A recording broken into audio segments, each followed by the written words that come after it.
আসসালামু আলাইকুম ভিউয়ার্স, আশা করি সবাই ভালো আছেন। আজকের ভিডিওতে দেখাবো কিভাবে একটি ছবির ব্যাকগ্রাউন্ড রিমুভ করতে হয়। তো ছবির ব্যাকগ্রাউন্ড রিমুভ করার জন্য আপনাকে কোনো থার্ড পার্টি অ্যাপস ব্যবহার করতে হবে না।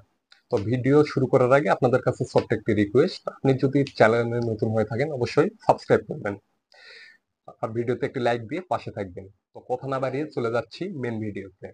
তো প্রথমে আমাদের ফোন থেকে ক্রোম ব্রাউজার ওপেন করতে হবে। ক্রোম ব্রাউজার ওপেন করলে আপনার সামনে ঠিক এরকম একটি পেজ আসবে। আপনি এখান থেকে সার্চ বারে লিখবেন রিমুভ বিজি, লিখে সার্চ করবেন। সার্চ করলে আপনাকে আবার একটি নতুন পেজে নিয়ে আসবে ঠিক এরকম। এখান থেকে রিমুভ বিজি এই ওয়েবসাইটে ক্লিক দিবেন। ক্লিক দিলে আপনাকে নতুন আরেকটি পেজে নিয়ে আসবে ঠিক এরকম। একটু স্ক্রল করলে নিচে দেখতে পাবেন আপলোড ইমেজ।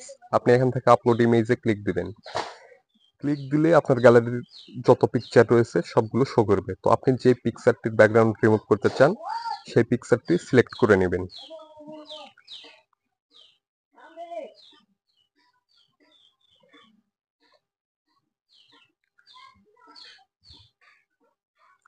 তো আমি এখান থেকে এই পিকচারটি সিলেক্ট করে দিলাম। এখানে কয়েক সেকেন্ড সময় নেবে।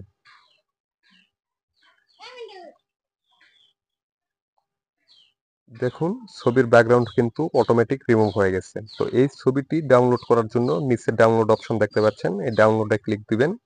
এখান থেকে ডাউনলোড করে নেবেন। ছবিটি কিন্তু পিএনজি আকারে গ্যালারিতে সেভ হয়ে গেছে। তো আপনি চাইলে যে কোনো ছবির ব্যাকগ্রাউন্ড খুব সুন্দরভাবে রিমুভ করতে পারেন।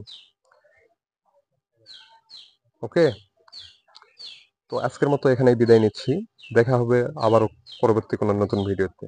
সুস্থ থাকবেন, ভালো থাকবেন। আল্লাহ হাফেজ।